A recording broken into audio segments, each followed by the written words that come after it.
এটার কারণ হয়েছে যে জনগণের যে কাঙ্ক্ষিত আশা আকাঙ্ক্ষা সেটা পূরণ হয়নি, এবং জনগণকে সরকার বলছিল সহযোগিতা করতে, ধৈর্য ধরতে।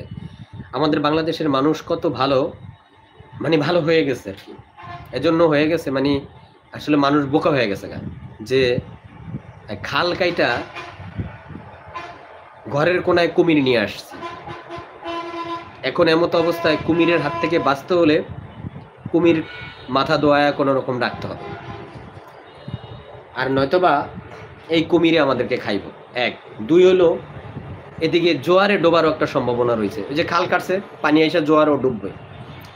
যদি কুমিরকে সুযোগ না দেওয়া, মানে কুমিরকে দোয়া পোষায় না রাখা হয়, তাহলে জোয়ার এসে ভাসিয়ে নিয়ে যাবে। আর যদি জোয়ার এসে ভাসিয়ে নিয়ে যায় না যায়, তাহলে কুমিরে খেয়ে ফেলবে। তাহলে এমতো অবস্থায় জনগণ কি করবে কোনো দিশ পাচ্ছে না।